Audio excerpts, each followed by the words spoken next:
Two is plenty. I'll modify one. If I mess it up, I've got a backup.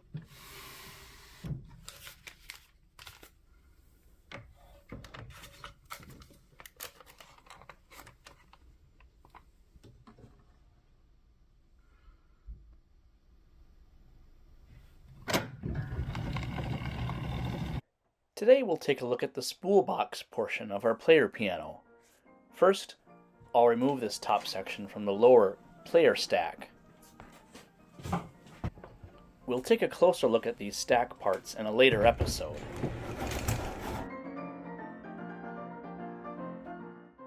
Ah, the Spoolbox, the face of the player piano. We'll talk about the major parts as we go. This is the transmission. Its job is to take power from the air motor and bring it to the piano roll to either play or rewind the roll. When the roll is rewinding, the transmission also applies a brake to the take-up spool to help apply some tension to the roll. I'll be removing this as it tends to rip rolls, especially old piano rolls, during rewind.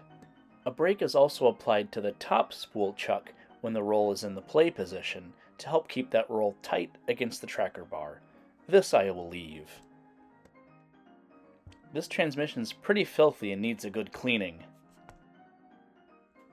I'll use my homemade wet tumbler to clean off all the crooks and nannies.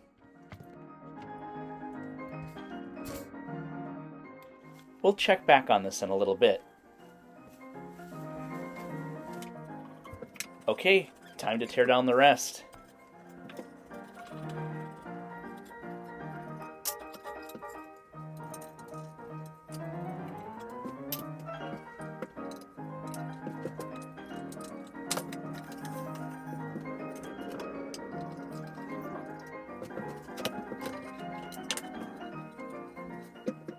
We'll take a look at this bit a little later.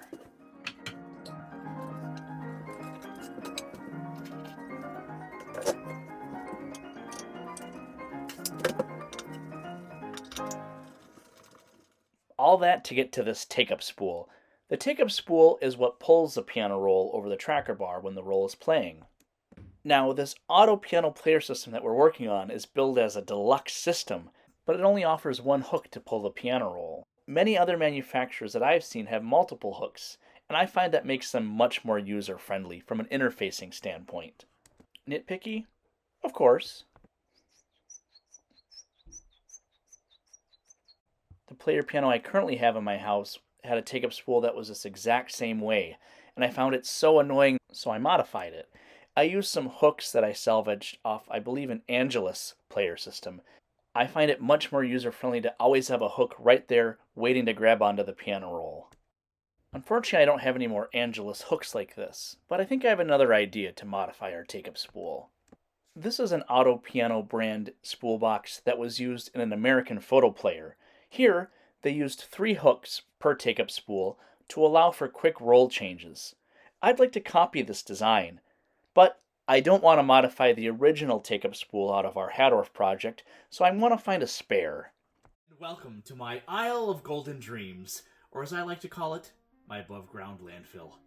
Whenever I hear of player pianos going to the dump in my area, I try to swoop in and salvage what I can. Because as you know, the big box stores stopped selling player piano parts about 1936.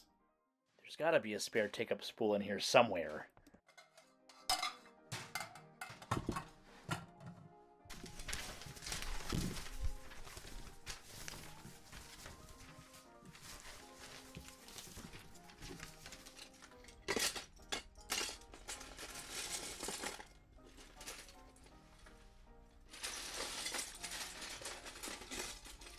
Well, I've scoured the shelves of my above-ground landfill, and boy did I find take-up spools. I gotta be careful what I wish for. I found not 1, not 2, not 7, but 5. 5 auto piano take-up spools. Do I really need this many? I mean, the only thing they're taking up now is space. I think it's time for a little, suppository at the repository. 2 is plenty. I'll modify 1. If I mess it up, I've got a backup. And if it doesn't work out, I'll go back to the original. Oh, and speaking of original, I found this, which we might have a use for.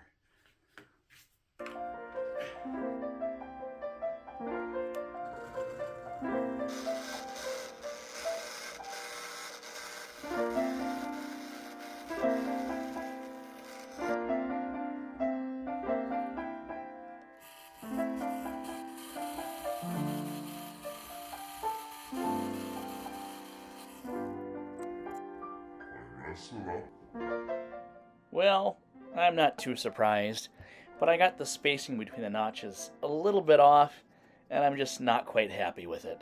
I've got a backup. So I did it again, but better.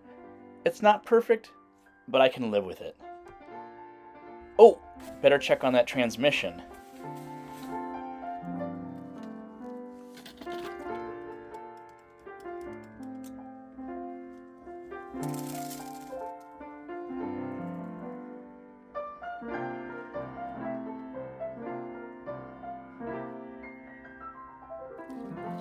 Ah, much better.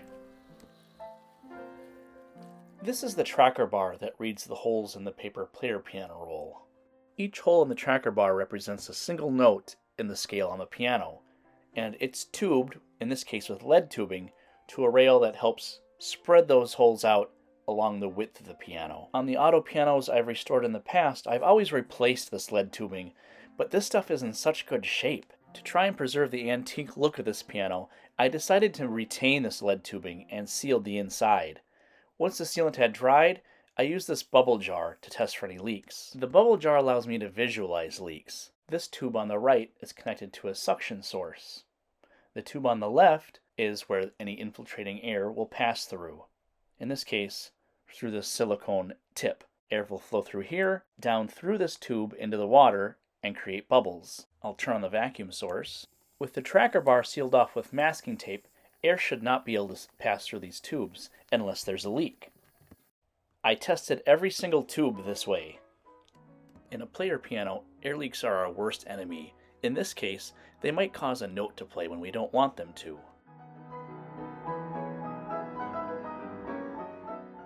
Thankfully, all the tubes checked out fine.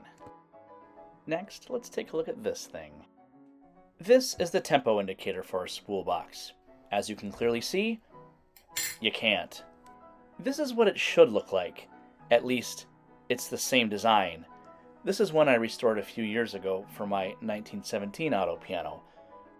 I wasn't able to copy the black background and silver font. I'm not really sure how they did that. Maybe some chemical process. But at least you can read the thing. It was quite a bit of work to get it to this point, and I'd rather not go through that again. Well, I don't have to, because I found this in the above-ground landfill.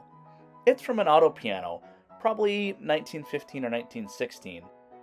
Sure, it's not the same design. It's printed on either ivory or some sort of plastic, and the original is brass, but I think it's a very fair substitute. Most importantly, it's legible. Really, the biggest difference is it doesn't have this little bird's eye thing. Well, you know what they say. Hakuna Fermata.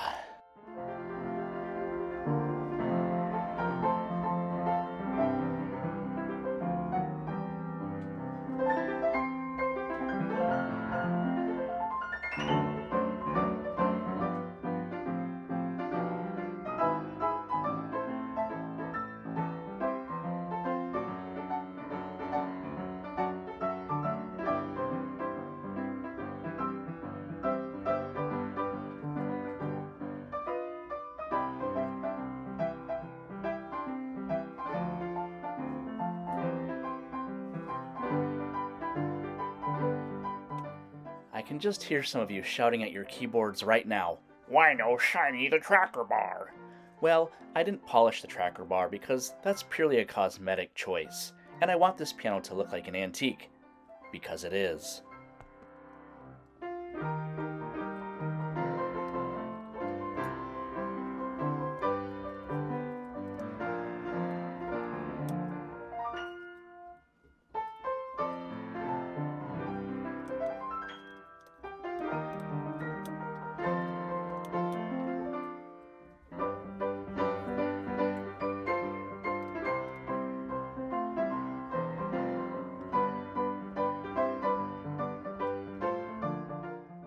With the spool box all cleaned up and back together, I can go ahead and reinstall the air motor that I overhauled in episode 10.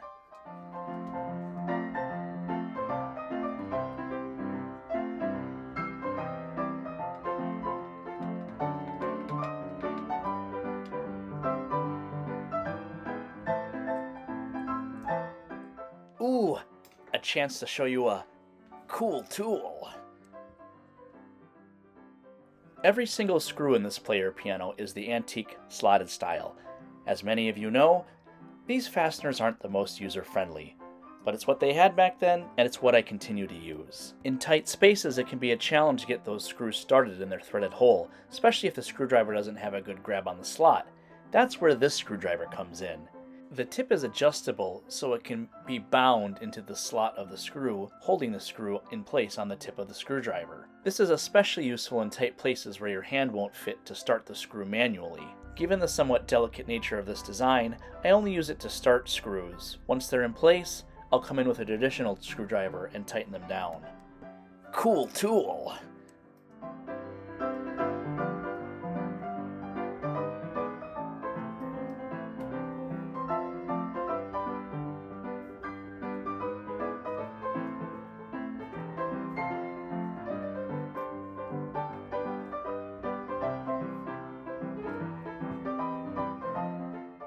There's something else I found in my repository that I think I've got a use for.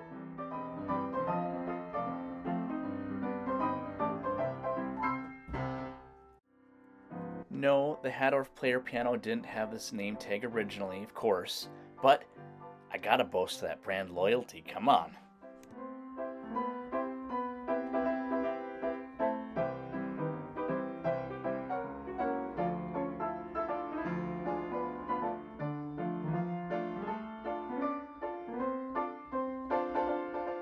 I really feel good about how this turned out.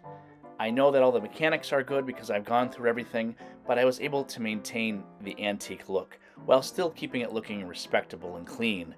Now, normally I'm not a fan of modifying antiques, but I truly feel the changes I've made make the spool box and this player piano more user-friendly, and they can all be undone. I'll put the original take-up spool and original tempo indicator back in the bottom of the piano, so if someone wants to convert it back, they can. Next time, we'll take a quick look at this thing, something that is very critical to the operation of this spool box. Stay tuned, if you want. No pressure.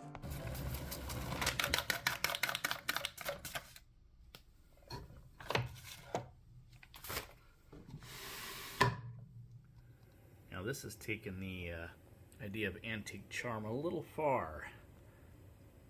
We got some poutine. Yum.